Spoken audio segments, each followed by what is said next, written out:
"Where are we going?" Emily asked, and she heard her voice smaller and higher in her throat than it had been in years.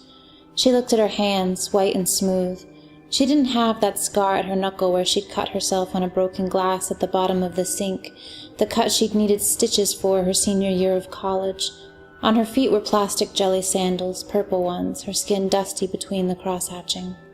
Her mother Connie drove with the windows down and was young again. She wore a sundress, and her hair was gathered in a high ponytail. Her blonde hair whipped around her face. The driver's side window was open just a crack and made a loud, sucking sound. Her mother hummed and kept her eyes on the road. But I'm 30 and my mother's dead, Emily thought. She could not let herself imagine that life was otherwise.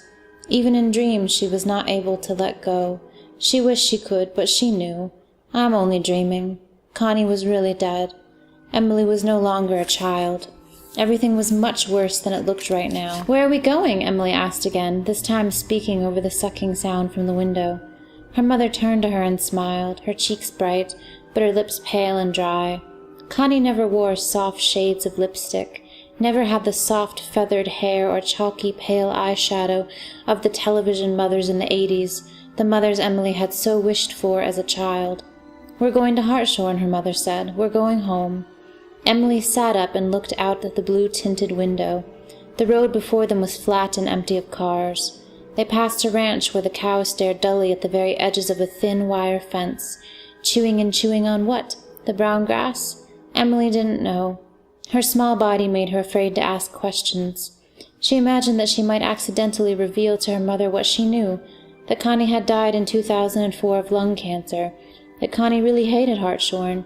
"No matter how bad it is here, it's better than where I came from," she'd tell Emily, while awake late at night, pacing the living room while Patsy Cline sang on the tape from the tinny little boom box on the kitchen counter, or cleaning until she was so exhausted she could only lay in bed smoking cigarettes.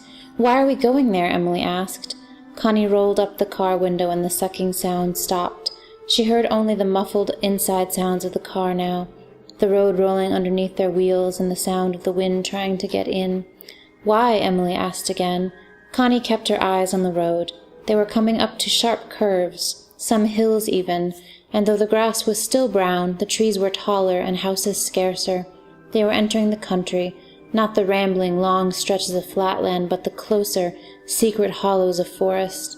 "Because you can't stay away from home for too long," she said. "It makes you crazy. You can't leave. You have to understand why." "Listen, Emmy," she said, using the name that Emily had always wanted to hear whenever her mother was in one of her rare moods of happiness. "Emmy, you'll be going home soon," she said. "Make the most of it." She touched Emily's knee, where her jeans had faded from playing in the dirt with her buckets and dolls and collections of dirty stuffed animals she treated as pets or children, depending on the game. "Emmy, I'm taking you home."